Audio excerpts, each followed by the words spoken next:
விரிவான வேளாண் தகவல் துறை அன்னபூர்ணா அக்ரிஸ்பேஸிற்கு வரவேற்கிறோம்.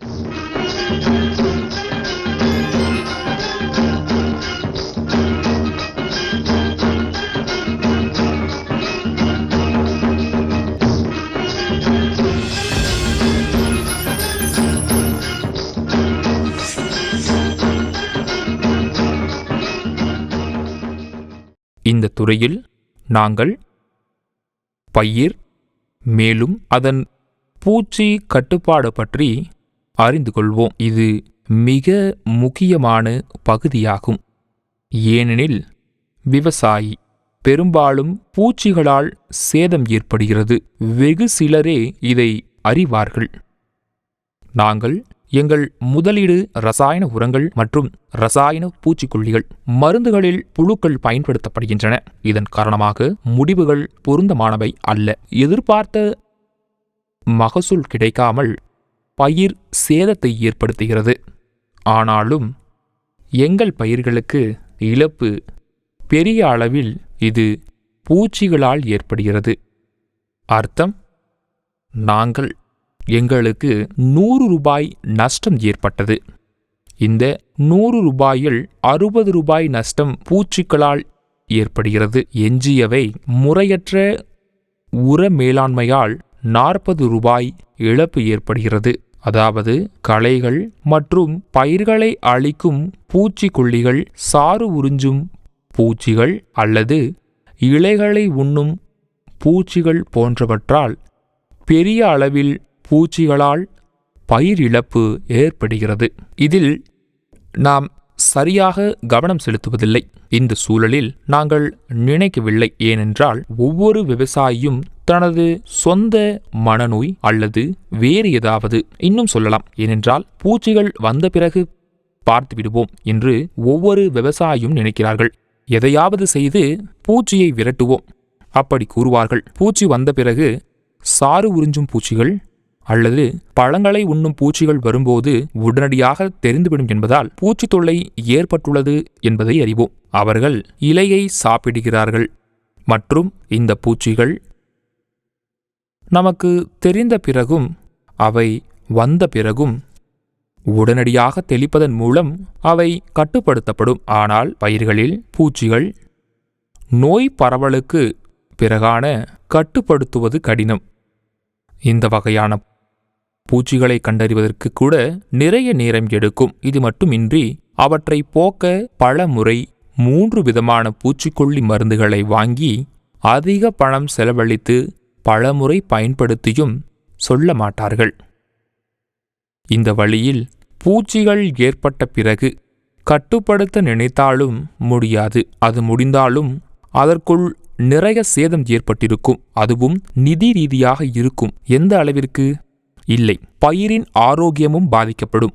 இந்த 2 வழிகளில் பயிர் மிகவும் பாதிக்கப்படும். எனவே இந்த பூச்சியின் தாக்கத்தை ஏற்படுத்துவதற்கு முன்பே என்ன நடவடிக்கைகள் எடுக்கப்பட வேண்டும்? இதை நாம் நன்கு அறிந்திருந்தால் 60% ஆகக்கூடிய நமது சாத்தியமான இழப்பு பூச்சிகளால் ஏற்படும். அதாவது மொத்த உற்பத்திகள் 60% இழப்பு என்பது பூச்சிகளால் ஏற்படுவதற்கான வாய்ப்பு உள்ளது. ஒரு பெரிய அளவிற்கு நாம் அதை தவிர்க்கலாம் அல்லது சேமிக்கலாம். அதிக லாபம் வரலாம்.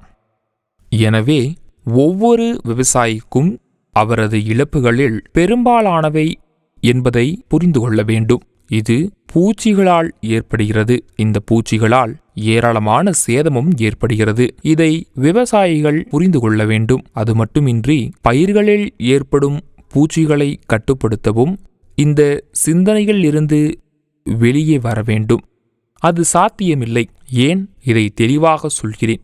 முக்கியமாக இதுவரை 21 பாகங்களாக நிலம் எவ்வாறு பாதுகாக்கப்பட வேண்டும், உரங்களை எவ்வாறு வழங்க வேண்டும், இதையெல்லாம் நாம் அறிந்திருக்கிறோம். இவை அனைத்தும், அதாவது இந்த 21 அத்தியாய தலைப்புகளை நன்றாக புரிந்து கொண்டு செயல்படுத்தினால் செடிகளுக்கு நோய்களை தடுக்கும் சக்தி நிச்சயம் கிடைக்கும். மேலும் எந்த நோயையும் எதிர்த்து போராடும் சக்தியையும் செடிகள் பெறும். இப்போது பூச்சிகளை எவ்வாறு அகற்றுவது? இது குறித்த முழுமையான தகவல்கள் கிடைக்கும். இதனால் அதிக பாதிப்பு ஏற்படுகிறது. அதனால்தான் அதை பற்றி ஒரு விவசாயி கட்டாயம் தெரிந்து கொள்ள வேண்டும். கிட்கள் எப்படி வருகின்றன, எங்கிருந்து வருகின்றன என்பதை நாம் தெரிந்து கொள்ள வேண்டும். தாவரங்கள் மீது தாவரங்கள் பாதிக்கும் 98% பூச்சிகள் தரையில் இருந்து வருகின்றன. தாவரங்களில் பூச்சிகளை மீதமுள்ள 2% விதைகளிலிருந்து வருகிறது. நீர் மற்றும் சுற்றுச்சூழலால் தொற்று ஏற்படும். அதாவது 98% நிலத்தில் இருந்து வருகிறது என்றால் நாம் எங்கே கவனமாக இருக்க வேண்டும் என்பதை நீங்கள் புரிந்து கொள்ள வேண்டும். எனவே பொருள் பூச்சிகளின் காரணம் அல்லது பூச்சிகளை உண்டாக்கும் நுண்ணுயிரிகள் பூமியில்தானே உள்ளன என்பதை நாம் புரிந்து கொள்ள வேண்டும். பூமியில் பூச்சிகள் இருந்தால் பூமியிலேயே அவற்றை அழிக்க வேண்டும். விதைத்த பிறகு இந்த கருவிகள் வேரமைப்பு மூலம் ஆலை முழுவதும் பரவுகின்றன. தண்டுகள், இலைகள், பூக்கள் மற்றும் பழங்கள் அனைத்தும் சேதமடைவதற்கு முன்பு அழிக்கப்பட வேண்டும்.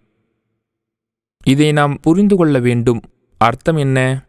விதைகளை உற்பத்தி செய்யும் பூச்சிகளை நிலத்திலேயே அழிக்க வேண்டும். அவர்களை அங்கேயே கொள்ள வேண்டும். இப்படி நிலத்தால் அழிந்தவை அவை செடிக்குள் போகாது. இதை நாங்கள் செய்யவில்லை. இதை எந்த விவசாய சகோதரனும் விரும்ப மாட்டான். முழு இழப்புக்கு பிறகு நாங்கள் தீர்வுகளை தேடுகிறோம். இதுதான் எங்களின் பழக்கம். இது நடக்கும்போது பார்ப்போம் என்று நினைக்கிறோம். எத்தனை விவசாயிகளை பார்த்தேன். தாவரங்கள் இறக்கத் தொடங்குகிறது. இன்னும் எப்படி நிறுத்துவது? இது தெரியாது. பல வகையான ரசாயனங்களை கொண்டு ஆலைக்கு போடப்படும் கட்டுப்பாடும் இல்லை. நெல் பயிரில் பிஎல்பி பாக்டீரியா இலை கருகள் நோய்க்கான இத்தனை கருவிகளை பலர் பார்க்கிறார்கள். இதனால் பலாயிரம் ஏக்கரில் நஷ்டம் ஏற்பட்டு வருகிறது. விதை உருவாகும் நேரத்திலேயே செடி காய்ந்த புல்லை போல் மாறும். தன்னை கட்டுப்படுத்திக் கொள்வது கூட அவனுக்கு தெரியாது. வெடிப்பு ஏற்பட்ட பிறகு பார்ப்போம் என்று நினைக்கிறார்கள். இப்படி நடப்பது சரியல்ல. நீங்கள் பிஎல்பி அல்லது வீட் ஃப்ளைட் அல்லது வேறு ஏதேனும் உறை பூச்சி போன்ற பூச்சிகள் அவர்கள் அனைவரும் தரையில் இருந்தே தொற்றுக்கு ஆளாகிறார்கள். தாவரங்கள் தரையிலிருந்து உருவாகின்றன. அவற்றை நிலத்திலேயே அழிக்க வேண்டும். இதை பார்த்தால் உலகையே உலுக்கி வரும் கொரோனா வைரஸ் நமக்கு நினைவுக்கு வரும். இந்த கொரோனா வைரஸ் உலகம் முழுவதும் பரவ ஆரம்பித்தது முதல் சிறியவர்கள் முதல் பெரியவர்கள் வரை, ஏழை முதல் பணக்காரன் வரை அனைவரும் ஒரே விஷயத்தை பற்றி சிந்தித்திருக்கிறார்கள். நம் உடலின் நோய் எதிர்ப்பு சக்தி குறைபாடு இருந்தால் நோய் ஏற்படும், நோய் பரவும் மற்றும் அதில் மரணம் கூட நிகழலாம். எனவே அனைத்து மருத்துவர்களும் மற்றும் சமூக ஊடகங்கள் அனைத்து வகையான வைட்டமின்கள் மற்றும் புரதங்கள் நிறைந்த உணவை எடுத்துக்கொள்ள வேண்டும் என்று கூறப்படுகிறது. இது மட்டுமின்றி இதை தவிர்க்க நீராவி எடுப்பது, முகமூடி அணிவது போன்றவற்றையும் செய்து நடவடிக்கைகளை யோசிக்க வேண்டும். இதற்கு பிறகு தடுப்பூசி போட வேண்டும். இந்த தடுப்பூசி என்ன? அதாவது வைரஸ் நம் உடலுக்குள் நுழைந்தாலும் அது அதிகரிக்காது. அதன் எச்சரிக்கை, இது தடுப்பூசியா அல்லது நம் குழந்தைகளா? எங்கள் குழந்தை பருவத்தில் போலியோ இருந்தது. குறிப்பிட்ட நோய்கள், பல வகையான நோய்களை தவிர்க்கும் வகையில் சுமார் 16 வகையான தடுப்பூசிகளை குழந்தைகளுக்கு கொடுத்து வருகிறோம். இவை அனைத்தும் பாதுகாக்கும் தடுப்பூசிகள். தடுப்பூசி என்பது நோய் வருவதற்கு முன், தடுப்பூசி மூலம் நோய் வருவதற்கு முன்பே எந்த வைரஸ் அல்லது பாக்டீரியா நம் உடலுக்குள் நுழையாமல் நம் உடல் அதற்கு எதிராக எதிர்வினையாற்றுவதன் மூலம் தடுக்கிறது. மேலும் நோய் வராமல் பார்த்து கொள்ள வேண்டும். இவை அனைத்தும் நடக்க ஏற்கனவே முன்கூட்டியே நாங்கள் தடுப்பூசி போடுகிறோம். நமக்காக, நம்மை வாழ வைக்கும் தாவரங்கள் மீது இவ்வளவு கவனம் செலுத்தி வருகிறோம். அவற்றை காக்காவிட்டால் நாம் எப்படி வாழ்வது என்று என்றாவது யோசித்து பார்த்திருக்கிறோமா?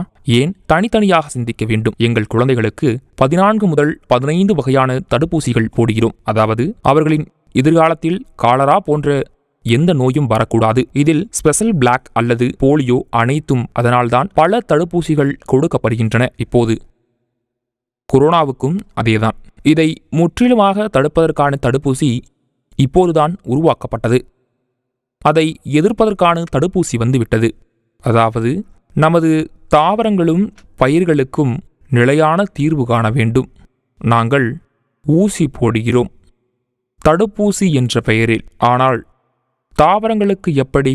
இதை நீங்கள் சந்தேகிக்க வேண்டும். நிலத்திற்கு ஊசி போட வேண்டிய அவசியமில்லை.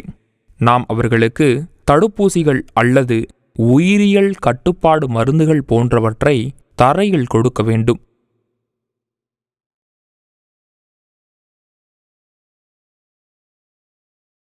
நிலத்திற்கு தடுப்பூசி போடுவது செடிகளுக்கு அல்ல. 11.08 இதுவும் தடுப்பூசி போன்ற சிகிச்சைதான். எனவே தாவரத்திற்கு தீங்கு விளைவிக்கும் அனைத்து வகையான நுண்ணுயிரிகளையும் சைலேந்திரனையும் மண்ணிலேயே அழிக்க வேண்டும். இதை செய்வது அல்லது எப்படி செய்வது, இதையெல்லாம் இந்த பகுதியில் சொல்கிறேன். இந்த வீடியோவை மிகவும் கவனமாக பாருங்கள். தேவைப்பட்டால் 3 அல்லது 4 முறை பாருங்கள். அப்போதுதான் முழுவதுமாக புரியும். இது முக்கியமான கிட் மேலாண்மை முறையாகும். ஒவ்வொரு விவசாயிக்கும் இது மிகவும் அவசியமானது மற்றும் கட்டாயமாகும். நாம் தரையில்தானே சிகிச்சை செய்யலாம். ஏனெனில் இதற்காக நான் பேசுகிறேன். நிலத்தை குணப்படுத்த வேண்டும். பூச்சி தொல்லை, பாக்டீரியாக்கள் காரணமாக அனைத்தும் தயார் செய்யப்படுகின்றன. மற்றும் சைலேந்திரா அவர்கள் அனைவரும் தரையில் முட்டை கட்டத்தில் நாங்கள் அழைக்கிறோம். செயலற்ற நிலை, அதாவது மூட்டை கட்டத்தில் நாம் புள்ளிகளை என்று அழைக்கிறோம். அவர்கள் சத்தான சூழல் கிடைக்கும்போது அல்லது விதைத்த பிறகு அவற்றின் இனப்பெருக்கம் தொடங்குகிறது.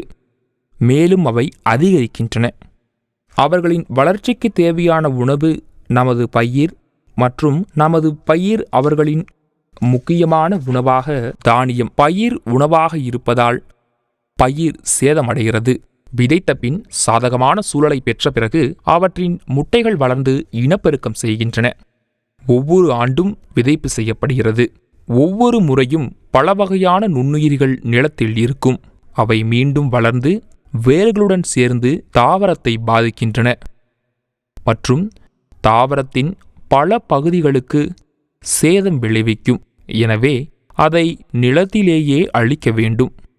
பூச்சிகள் வந்த பிறகு செடியின் மீது தெளித்தால் பூச்சிகள் கட்டுப்படுமா? செடிகள் வரும் பூச்சிகளை ஓரளவுக்கு கட்டுப்படுத்தலாம். ஆனால் ஏற்கனவே நிலத்தில் இருக்கும் பூச்சிகள் இருப்பினும் தீங்கு விளைவிக்கும் பூச்சிகளை நாம் கொல்லவில்லை, இல்லையா? எனவே அவற்றின் இனப்பெருக்கம் தொடர்கிறது. எத்தனை முறை வேண்டுமானாலும் தெளிப்பதன் மூலம் அவற்றை தற்காலிகமாக கட்டுப்படுத்தலாம். ஆனால் அவற்றின் விளைவு குறைந்தவுடன் அவை மீண்டும் கீழே இருந்து மேலே வருகின்றன. அவை தரையை அடைவதை தடுக்க அவற்றை மண்ணிலேயே அழிக்க வேண்டும். இதை நாம் செய்ய வேண்டும். இதை செய்யாமல் பூச்சி தாக்குதல் ஏற்பட்ட பின்னரே நடவடிக்கை எடுக்க முயற்சிப்பது நல்லது. அவை தரைக்கு மேலே இழுவதை தடுக்க அவற்றை மண்ணிலேயே அழிக்க வேண்டும். இதை செய்யாமல் நாம் செய்ய வேண்டியது இதுதான். இதை செய்யாமல் எந்த பலனும் கிடைக்காது. எனவே அதை நிலத்திலேயே அழிக்க வேண்டும். எவ்வளவு சொன்னாலும் நிலத்தின் நலனுக்காக முதலில் பூச்சிகளை அழிக்க வேண்டும். முன்னெச்சரிக்கை நடவடிக்கைகள் ஏற்கனவே எடுக்கப்பட்டுள்ளன. விதைப்பதற்கு முன் நாம் இதை செய்ய வேண்டும். இதையெல்லாம் செய்ய எந்த விவசாயியும் முன்வருவதில்லை. இந்த காணொளியை பார்த்த பிறகு உங்களில் எந்த மாற்றமும் இல்லை என்றால் நீங்கள் முன்னேறுவது கடினம். இப்போதுதான் முடிவை பார்த்து ஒரு சிலர் மாறி வருகிறார்கள். ஒவ்வொரு ஆண்டும் விதைத்த பின் பூச்சிகள் தோன்றுவதால் அவைகளுக்கு எதிராக எந்த நடவடிக்கையும் எடுக்காமல் கைவிடப்படுகின்றன. இது பல ஆண்டுகளாக நடந்து வருகிறது. தற்போது சில விவசாயிகள் மத்தியில் மாற்றம் வந்து கொண்டிருக்கிறது. இதற்கு என்ன காரணம்? நான் சொல்வது போல் 4-5 வருடங்கள் செய்தால் 4-5 வருடங்கள் கழித்து உங்கள் பயிரில் ஒரு செடி கூட இறக்காது, பூச்சிகள் வராது, வந்தாலும் குறையும். பூச்சிக்கொல்லி மருந்துகளை குறைந்த அளவில் கொடுத்தாலும் அவை செடியால் இறந்துவிடும். நோய் தடுப்பு சக்தி அதிகரித்து கொண்டே இருக்கும். நான் பேசும்போது இதேபோல் உரம் இடுவதன் மூலம் மண்ணில் உள்ள பூச்சிகளை அழிக்கும் செயல்முறையை தொடர்ந்து 4-5 ஆண்டுகளுக்கு எந்த பயிர் நன்றாக இருக்க வேண்டும், மிகவும் நல்ல மகசூல் மட்டுமே கிடைக்கும். இதுவரை நான் சொன்னது போல் அந்த வகையில் 2 முதல் 3 ஆண்டுகளாக விவசாயம் செய்து விவசாயிகள் மகிழ்ச்சியடைந்து என்னை அழைக்க ஆரம்பித்துள்ளனர். எங்களின் முதலீடு குறைவாக இருப்பதாலும் நிலத்திற்கு உரம் இடும் முறையாலும் முதலீடு அதிகமாக வருகிறது. ஆனால் அதன் பிறகு மருந்து தெளிக்க வேண்டிய அவசியமில்லை. ஏனெனில் மருந்து தெளிக்க செலவு அதிகமாகும். 4 மாதங்களில் 5 மருந்துகளை ஒரே அடியாக மாற்றியும் பலன் கிடைக்கவில்லை. எனவே ஒவ்வொரு விவசாயியும் இந்த 2 விஷயங்களை செய்வதன் மூலம் உர மேலாண்மை மற்றும் பூச்சி மேலாண்மை மூலம் இழப்புகளை கிட்டத்தட்ட ஒன்றும் செய்ய முடியாது. இப்போது பூச்சிகள் அழிந்துவிட்டன. அதை முழுவதுமாக புரிந்து கொள்ள தரையில் அதை எப்படி செய்வது என்பதை நாங்கள் அறிவோம். நான் சிறிய உதாரணம் ஒன்றை சொல்கிறேன். நாம் ஒரு ராஜா வயதில் இருக்கிறோம் என்று கற்பனை செய்து பாருங்கள். மேலும் நமது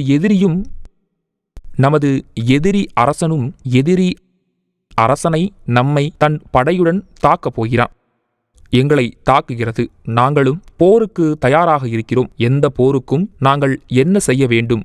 எங்களிடம் ஒரு நல்ல இராணுவம் இருக்க வேண்டுமல்லவா? எதிரி இராணுவத்தை விட வலிமையான இராணுவம் இருக்க வேண்டும். வெற்றி பெற இன்னும் அதிகமான படைகள் இருக்க வேண்டும், இல்லையா?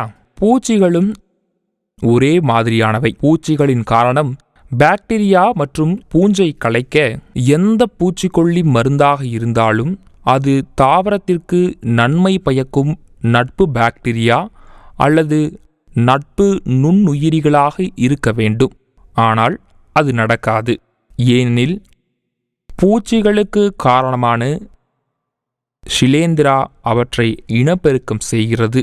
ஒவ்வொரு ஆண்டும் பூச்சிகளின் இனப்பெருக்கம் அதிகரித்து வருகிறது. அவர்களுக்கு உணவு கிடைக்கிறது. அந்த உணவை வழங்குவது யார்? செடிகள் கொடுப்பதும் விதைப்பதும் வளர்ப்பதும் நாம் தான். இதை ஒவ்வொரு வருடமும் செய்து வருகிறோம். பயிர் வந்தாலும் வரவிட்டாலும் முதலில் விதைக்கிறோம். மழை பெய்த உடனே அவர்களுக்கு உணவு கிடைக்கிறது மற்றும் ஆளை தாக்கவும் அவற்றின் இனப்பெருக்கம் அதிகரித்து வருகிறது. நமது மண்ணில் இல்லாத கார்பன் வரிசைப்படுத்தப்பட்டது. குறைந்தபட்சம் 2% இருக்க வேண்டும். தற்போது எது? எங்கள் நிலத்தில் மத்திய கார்பன் 0.1 முதல் 0.2 வரை மட்டுமே. எங்கள் நிலம் தற்போது மிகவும் பரிதாபகரமான நிலையில் உள்ளது. காரணம், நாங்கள் செயற்கை உரங்களை பயன்படுத்துவதை நிறுத்தியது. ஒவ்வொரு முறையும் DAP, யூரியா, பொட்டாஷ் இந்த 3 மட்டுமே. இந்த 3 நிலத்திலும் கொடுக்கிறோம். அவர்களுக்கு தேவை அதிகமாகவே கொடுக்கிறார்கள். அதனால்தான் மண்ணில் கிட்டத்தட்ட கார்பன் டை ஆக்சைடு இல்லை. அதாவது நாம் படைக்கு உணவு கொடுக்காமல் எதிரி படைக்கு அதிகம் கொடுக்கிறோம். இதுவும் மிகவும் தவறானது. நாம் படைக்கு உணவளிக்காமல் எதிரி படைக்கு உணவளித்தால் என்ன பலன்? மிகவும் மோசமாக நீங்கள் இழப்பீர்கள். எதிரியை நம் இராணுவத்தை எளிதில் தோற்கடித்துவிடும். நமது இராணுவம் மிகவும் பலவீனமாக உள்ளது. போராடும் வலிமை இல்லாததால் அவர்கள் தோற்றுவிடுவார்கள். தரையிலிருந்து பூச்சிகளை அழிக்கும் செயல்முறையும் இதே போன்றது. இப்போது நீங்கள் நன்றாக புரிந்து கொண்டிருக்க வேண்டும் என்று நினைக்கிறேன். அதாவது தாவரங்களுக்கு தீங்கு விளைவிக்கும் எதிரி நுண்ணுயிரிகளை அழிக்க அதிக சக்தி வாய்ந்த பாக்டீரியாக்கள் இருக்க வேண்டும். மேலும் தாவரத்திற்கு நன்மை பயக்கும் இன்னும் நட்பு பாக்டீரியாக்கள் இருக்க வேண்டும். மேலும் அவர்கள் வளர விரும்பினால் நாம் செய்ய வேண்டியது நமது நண்பர்களான நுண்ணுயிரிகளுக்கு உணவு வழங்குவதாகும். அவர்களுக்கு உணவு வழங்காமல் அழித்து வருகிறோம். ரசாயன உரங்கள், இன்னும் பல உரங்களை நிலத்தில் போட்டு நாம் தான் அவற்றை அழித்து கொண்டிருக்கிறோம். நமக்கும் நமது பயிர்களுக்கும் உதவும் பாக்டீரியாக்களை அழித்து வருகிறோம். பூச்சிகளுக்கு காரணமான நுண்ணுயிரிகள் அவற்றின் வளர்ச்சிக்கு காரணமாகின்றன. இது வெட்கக்கேடான விவசாயம். நாம் அனைவரும் தவறான மற்றும் எதிர்முறைகளை பின்பற்றுகிறோம். இது எல்லாம் நமக்கு தெரியாமல் நடக்கிறது. குறைந்தபட்சம் இப்போது ஒவ்வொரு விவசாயியும் இதை தெரிந்து கொள்ள வேண்டும், நடவடிக்கை எடுக்க வேண்டும். பயிர் விதைப்பதற்கு முன் அல்லது விதைத்த உடனே நிலத்தில் உள்ள பூச்சிகளை அழித்து விடுவேன். இப்படி சிந்தித்து ஒவ்வொரு விவசாயியும் உறுதியான நடவடிக்கை எடுத்து முன்வர வேண்டும். அதில் நஷ்டம் வராது என்பதால் எவ்வளவு இருந்தாலும் முதலீடு செய்யுங்கள். அவர்கள் தரையில் மட்டுமே வாழ்கிறார்கள். வரவிருக்கும் அறுவடையும் பயனளிக்கும். சில விவசாயிகளிடம் அவ்வாறு செய்ய சொன்னேன். 1 வருடம் கழித்துவிட்டு இது நடக்கும். எதையும் பயன்படுத்திய பிறகு விவசாயிகளின் மனதில் ஒரு எண்ணம் நிலைத்திருக்கும். நீங்கள் என்ன பரிந்துரை செய்தாலும் பயிர் வளரவில்லை என்று விவசாயிகள் நினைப்பார்கள். ஆனால் ஏன்? எல்லாமே வளர்ச்சி அல்ல. வளர்ச்சிக்கு என்ன தேவை? தேவைக்கு அதிகமாக வளரக்கூடாது, தேவைக்கு அதிகமாக இலைகள் வளரக்கூடாது என்று ஏற்கனவே சொல்லிவிட்டேன். அதிக பசுமையை விரும்பவில்லை. இவை அனைத்தும் நஷ்டத்தை ஏற்படுத்தும். விவசாயி எப்போதும் வளர்ச்சியை எதிர்பார்க்கிறார். அது நடக்கவில்லை என்றால் அது பயனற்றது. நாங்கள் பரிந்துரைப்பதை பார்க்காமல் செடி உயரமாக வளர்ந்துள்ளது, அதிக இலைகள் வந்துள்ளது, இது நல்லதல்ல என்பதை மட்டுமே பார்க்கிறோம். இந்த தவறான எண்ணத்தால நீங்கள் அனைவரும் நஷ்டத்தை சந்திக்கிறீர்கள். அதாவது 30 வருடமாக அந்த மண்ணை ஒரே வருஷத்துல நாசம் பண்ணிட்டு இருக்கீங்க. ஒரே ஒரு தடவை நான் சொல்றத செய்யறதால அது குணமாகுமா? ஒரு முறை செய்தால் அது நடக்காது. இது போன்ற செயல்முறைகளை 4-5 வருடம் தொடர்ந்து செய்ய வேண்டும். அதன் பிறகும் செய்ய வேண்டும். ஆனால் அவற்றின் கட்டுப்பாடு மற்றும் பூச்சிகளை கட்டுப்படுத்துவது நம் கைகளில் இருக்க வேண்டும். எனவே இந்த சிகிச்சையை கண்டிப்பாக 4 முதல் 5 ஆண்டுகள் செய்ய வேண்டும். இதற்கு மேல் தடுப்பூசிகள் போன்ற பூச்சிகளை கட்டுப்படுத்த பல தயாரிப்புகள் உள்ளன. அவை நிலத்தில் கொடுக்கப்பட வேண்டும். அப்போதுதான் பூச்சிகள் தடுக்கப்படும். பூச்சி தாக்குதலுக்கு பிறகும் எந்த நடவடிக்கையும் எடுக்கக்கூடாது. தாக்குதலுக்கு பிறகும் நடவடிக்கை எடுப்போம் என்று நினைப்பவர்கள் தடுப்பூசி போன்ற நடவடிக்கைகளை எடுக்கக்கூடாது. உதாரணமாக, நான் போலியோவுக்கு பிறகு தடுப்பூசி போட்டால், பெரியம்மை வந்த பிறகு, பிளேக் வந்த பிறகு. தடுப்பூசி பற்றி யோசித்தால் நோய் வருவதற்கு முன்பு தடுப்பூசி போடுகிறோம். தாவரமும் ஒரு உயிரினம். நோய் வருவதற்கு முன்பு அதன் சிகிச்சையும் செய்யப்பட வேண்டும். நமக்கு நோய் வருவது போல பூச்சி தாக்குதலுக்கு உள்ளாகிறோம். நம்மை போலவே நமக்கு நோய்கள் இருந்தால் பூச்சிகளை கட்டுப்படுத்த தடுப்பூசி போட வேண்டும். எனவே இந்த தடுப்பூசியை எங்கு செய்ய வேண்டும்? தரையில் அதற்கு ஒரு முறை உள்ளது. அதை நாம் நம்ப வேண்டும். இது தவிர பூச்சிகள் வந்த பிறகு தெளிக்கப்படும். இப்போது என்ன தேவை? இத்தகைய சிந்தனைகளும் சிகிச்சைகளும் நமக்கு பாதிப்பை ஏற்படுத்துகின்றன. 60% நஷ்டம், அதாவது 10 மூட்டைகள் நஷ்டம் என்றால் அதில் 6 பைசா பூச்சிகளால் நஷ்டம். மீதமுள்ள 4 மூட்டைகளின் இழப்பு தவறான உர மேலாண்மை அல்லது பூச்சி மேலாண்மை மற்றும் களைகளின் காரணமாகவும் இருக்கலாம். இவை அனைத்திலும் பூச்சிகள் நமக்கு அதிக தொல்லைகள் தருகின்றன. எனவே இந்த பூச்சிகளை நிலத்திலேயே அழிக்க வேண்டும் என்று முடிவு செய்யுங்கள். இந்த நேரத்தில் இருந்து ஒவ்வொரு விவசாயியும் சிந்திக்க வேண்டும். பயிர் விதைக்கும் முன்னரே மண்ணில் உள்ள பூச்சிகளை எப்படி அழிப்பது என்று சொல்கிறேன். நீங்கள் அதை செயல்படுத்த வேண்டும். அவ்வாறு செய்த பிறகு 5 ஆண்டுகளுக்கு பிறகு எந்த வகையான பூச்சியும் உங்கள் பயிரை அடையாது. இந்த பூச்சிகள் பரவுவதற்கு சில மைக்ரோ பாக்டீரியாக்கள் தான் காரணம் என்று நான் கூறுவேன். மேக்னோபோட்டோகொரைசா எர்வீனியா இது போன்ற பல வகையான தீங்கு விளைவிக்கும் நுண்ணுயிரிகள் மண்ணில் உள்ளன. 4-5 பெயர்கள் மட்டுமே குறிப்பிட்டுள்ளேன். ஆனால் அவற்றில் நூற்றுக்கணக்கானவை உள்ளன. மேலும் அதிக தீங்கு விளைவிப்பவை அவை அனைத்தும் வேரழுகள் முதல் உறைகருகள் மற்றும் இலைகளில் கரும்புள்ளி வரை உள்ளன. காய் துளைப்பான், தண்டு துளைப்பான் போன்ற நோய்களால் இப்படி தீக்காயங்கள் தோன்றும். ஆக இவையெல்லாம் நிஜத்தில் இப்படித்தான். பயிரை அறுவடை செய்த பிறகு இந்த பூச்சிகள் அனைத்தும் முட்டை நிலைக்கு மாறும். இவை ஸ்பேர்ஸ் என்று அழைக்கப்படுகின்றன. அவை எத்தனை ஆண்டுகள் வேண்டுமானாலும் முட்டை நிலையில் இருக்கும். நாம் வேறொரு பயிரை விதைக்கும் போதெல்லாம் சிறிது ஈரப்பதத்திற்கு பிறகு முட்டைகள் மீண்டும் சுறுசுறுப்பாக மாறி இனப்பெருக்கம் செய்யத் தொடங்கி அவற்றின் வளர்ச்சி ஏற்படுகிறது. இதில் தாவர உணவும் தயாரிக்கப்படுகிறது. அது உண்பதால் வரும். இதனால் ஒவ்வொரு ஆண்டும் அவற்றின் இனப்பெருக்கம் அதிகரிக்கின்றது.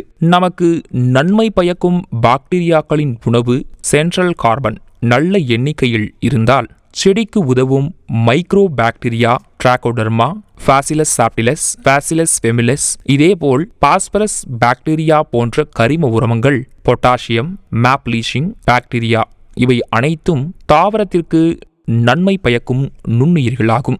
இவை அனைத்தும் எதை சார்ந்தது? அவை தாவரத்தை சார்ந்தது இல்லை. இவை மத்திய கார்பனை மட்டுமே அடிப்படையாக கொண்டவை. அதாவது மத்திய கார்பன் சரியாக கொண்டு செல்லப்பட்டால் அவை அனைத்தும் மீண்டும் வளரும்.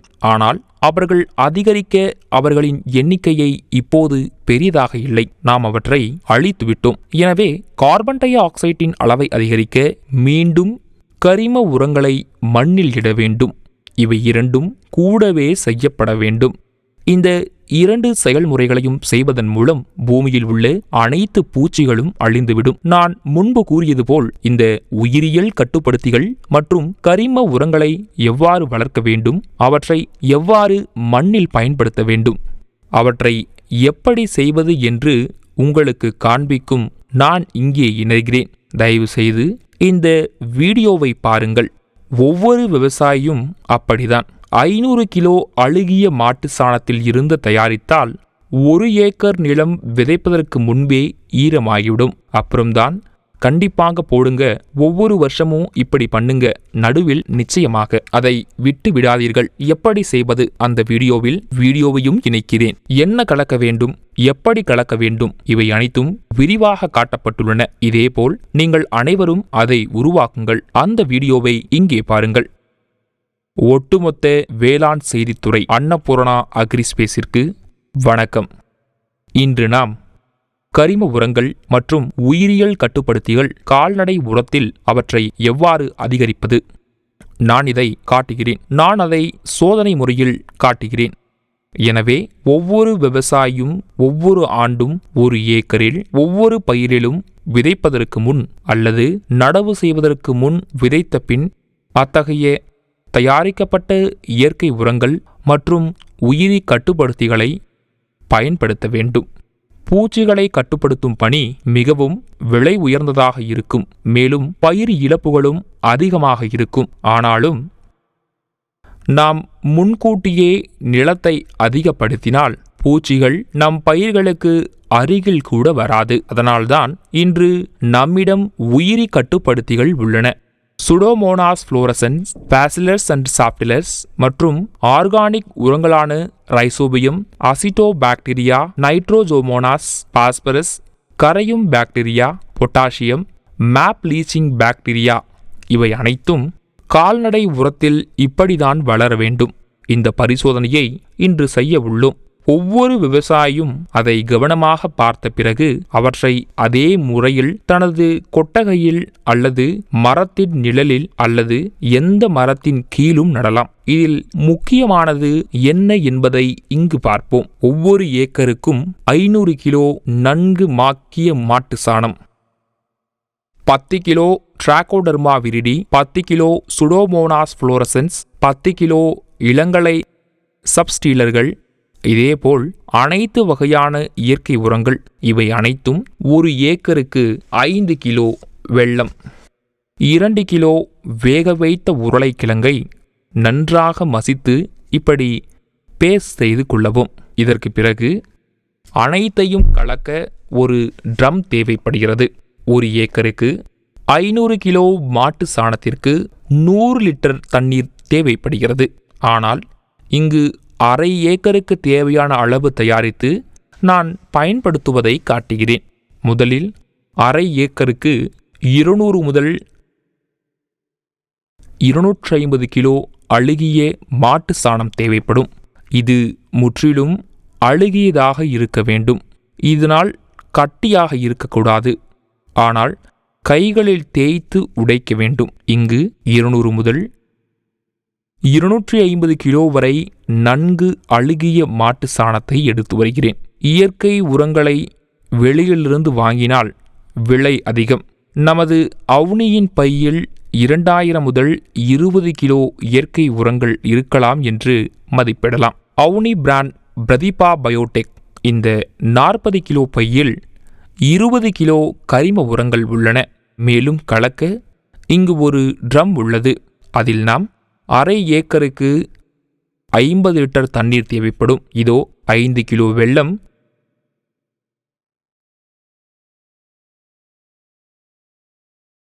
நன்றாக நசுக்கப்படுவதை பார்ப்போம்.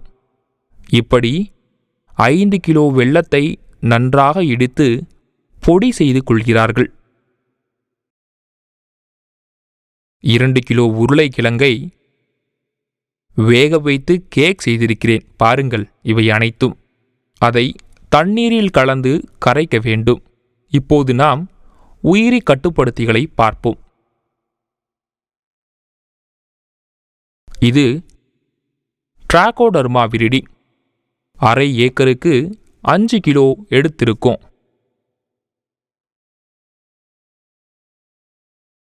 இது சூடோமோனாஸ் ஃப்ளோரசன். நாங்களும் 5 கிலோ எடுத்திருக்கோம். இது பாசிலஸ் சாப்டிலஸ். அதையும் 5 கிலோ எடுத்துள்ளேன். அதனால் அரை ஏக்கருக்கு 5 கிலோ வீதம் எல்லாம் எடுத்திருக்கோம். அனைத்து கரிம உரங்களும் அதில் வந்துள்ளன. இப்போது நாம் முதலில் இதை செய்ய வேண்டும். இந்த அவுனியை கால்நடை எருவுடன் கலக்க வேண்டும்.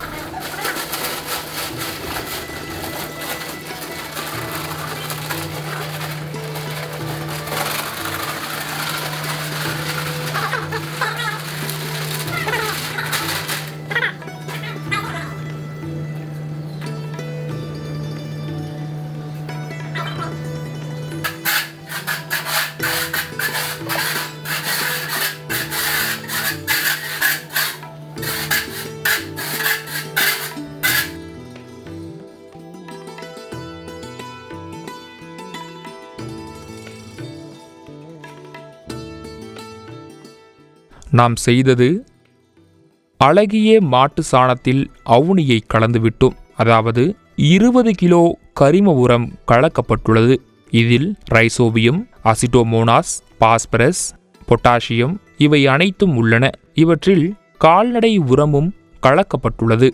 இந்த கலவையை எப்படி தயாரிப்பது என்று இப்போது தெரிந்து கொள்வோம். இதோ ஒரு ட்ரம். அரை ஏக்கர் நிலத்திற்கு 50 லிட்டர் தண்ணீர் தேவைப்படுகிறது.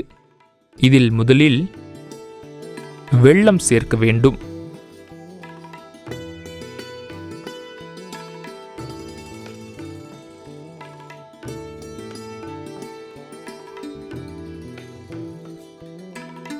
இதை 5 கிலோ வெல்லத்தை தண்ணீரில் சேர்த்து நன்றாக கரைக்க வேண்டும்.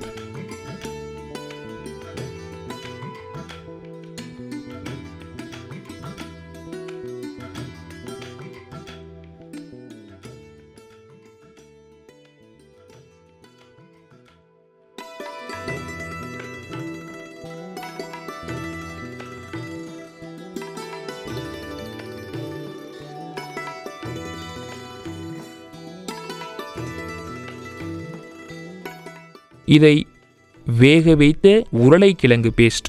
இதை சேர்ப்பதன் மூலம் ட்ரைகோடர்மா விரிடி அல்லது சூடோமோனாஸ் ஃப்ளோரசன்ஸின் பயனாளர்களை நல்ல வளர்ச்சியை பெறுகிறோம். இதுதான் அவர்களின் நல்ல உணவு முறை.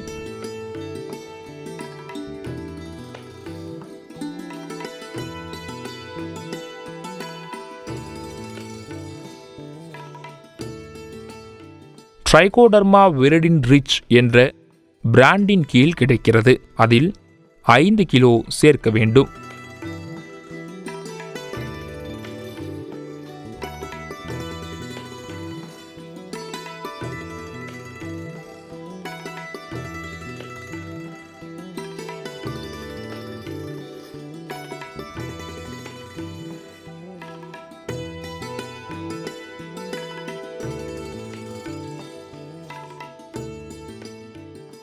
இது ஃபிளிக் பிராண்டில் கிடைக்கிறது. 5 கிலோ அரை ஏக்கருக்கு எடுக்கப்படுகிறது.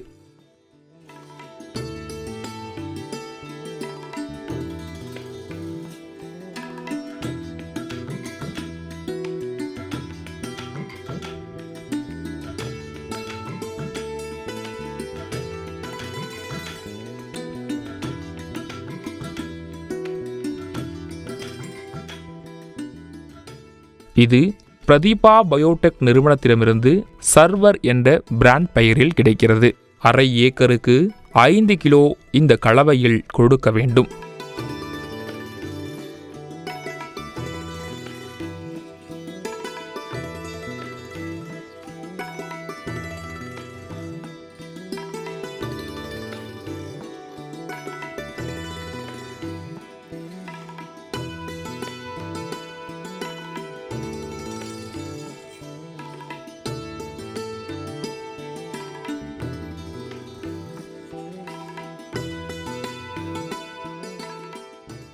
இதில் 50 லிட்டர் தண்ணீரில் 5 கிலோ வெல்லம் சேர்க்கப்படுகிறது. அதன் பிறகு 2 கிலோ வேக வைத்த உருளைக்கிழங்கு விழுது சேர்க்கப்படுகிறது. 5 கிலோ ட்ரைகோடர்மா விரிடி சேர்க்கப்படுகிறது. 5 கிலோ பாசிலஸ் சாப்டிலஸ் சேர்க்கப்படுகிறது. இதேபோல் இவை அனைத்தும் தண்ணீரில் கரையும் வரை கலக்க வேண்டும். வெல்லம் தண்ணீரில் கரைந்தால் பலன்கள் அதிகம். அதாவது வெல்லம் மற்றும் உருளைக்கிழங்கு பேஸ்ட் இந்த பாக்டீரியாக்களுக்கு உணவாகும். அவை இந்த பாக்டீரியா அல்லது நம் சேர்ந்த சைலேந்திரா விரைவாக வளர உதவும். இதன் மூலம் கால்நடை உரத்தின் அளவு மேலும் அதிகரிக்கும்.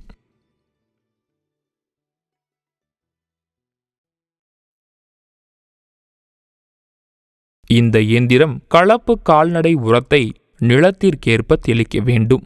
முதலில் ஒரு அடுக்கை உருவாக்கி அதன் மீது கலவையை தெளிக்கவும். அதன் பிறகு ஒரு அளவை பயன்படுத்துவதன் மூலம் கலவையை தெளிக்க வேண்டும்.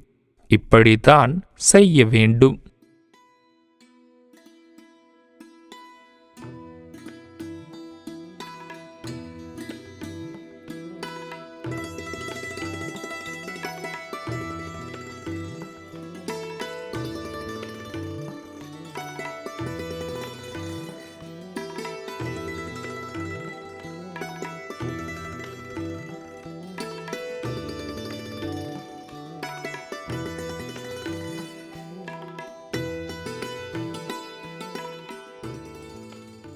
இவ்வாறு ஒரு நிலை செய்துள்ளோம்.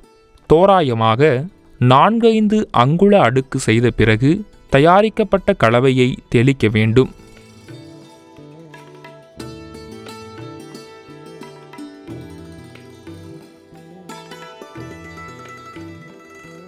இந்த கலவையை எந்த சூழ்நிலையிலும் உரம் வெளியே கூடாது. அதாவது ஒருவர் வெளியே செல்லக்கூடாது.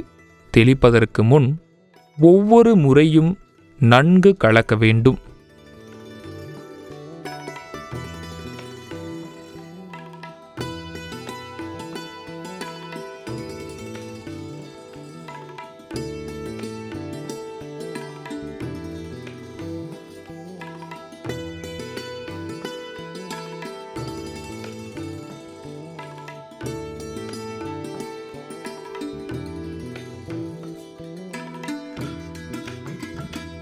இவ்வாறு ஒரு அடுக்கு செய்த பிறகு கலவையை தெளித்த பிறகும் மற்றொரு அடுக்கை சேர்க்க வேண்டும்.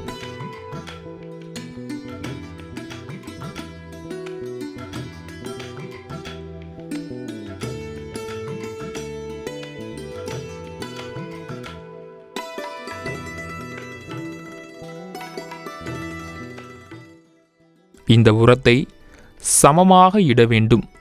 சீரான பிறகு இந்த கலவையை தெளிக்க வேண்டும்.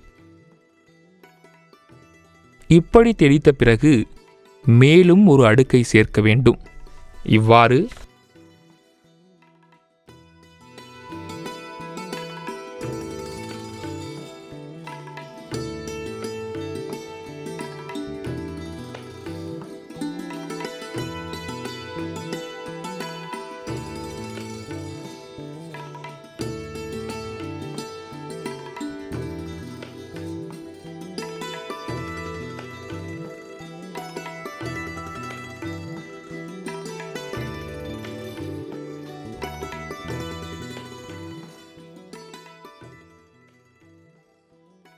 நம்மிடம் அனைத்து கால்நடை உரங்களும் முழுமையடையும் வரை அடுக்குகளில் தெளிக்க வேண்டும்.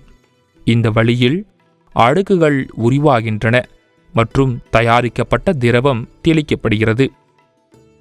இந்த வழியில் ஓர் அடுக்கை உருவாக்குவதன் மூலம் தயாரிக்கப்பட்ட திரவத்தை தெளிக்க வேண்டும்.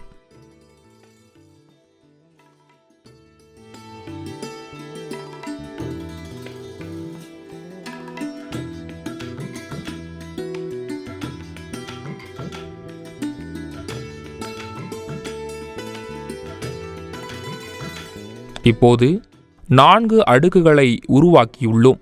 இப்படி அடுக்கி வைக்க வேண்டும்.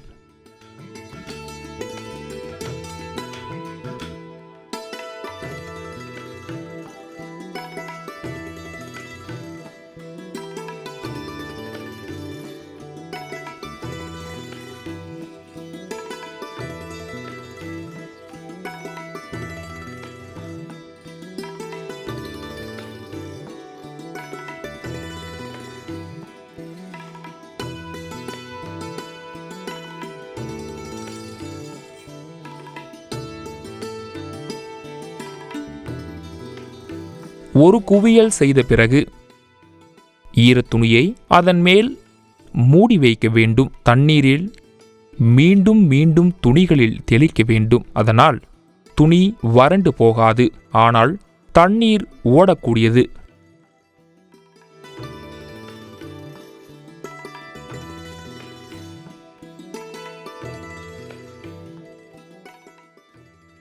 இந்த வழியில் துணியை நன்கு ஊற வைத்து பின்னர் அனைத்தையும்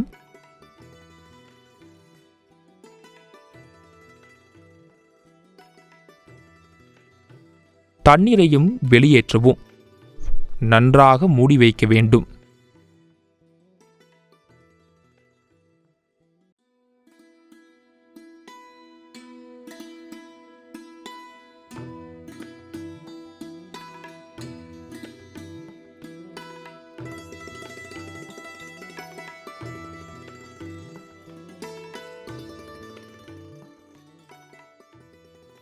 இப்படியே சாக்கு மூட்டையை மூடி சரியாக மூடிய பின்பும் தினமும் இந்த துணியில் தண்ணீரை தெளிக்க வேண்டும். அதனால் அது வறண்டு போகாது. நுனி தண்ணீரில் ஈரமாக இருக்க வேண்டும், ஆனால் அது ஓடக்கூடாது. இது போன்ற தண்ணீர் இப்படி 10 முதல் 15 நாட்கள் வைத்திருந்தால் நாங்கள் செய்த 250 கிலோ கரிம உரமும் ஆர்கானிக் கண்ட்ரோலர்கள் நன்றாக வளரும். அதாவது எங்களிடம் 15 kilo Trichoderma viride, Pseudomonas fluorescens, Bacillus சப்ஸ்டீலர்களுடன் அனைத்து வகையான கரிம உரங்களும் கிடைக்கும். இவை அனைத்தையும் சேர்த்தால் 250 கிலோ கால்நடை உரம், 40 கிலோ உரம் சேர்த்து தோராயமாக 300 கிலோ கரிம உரமாக மாறுகிறது.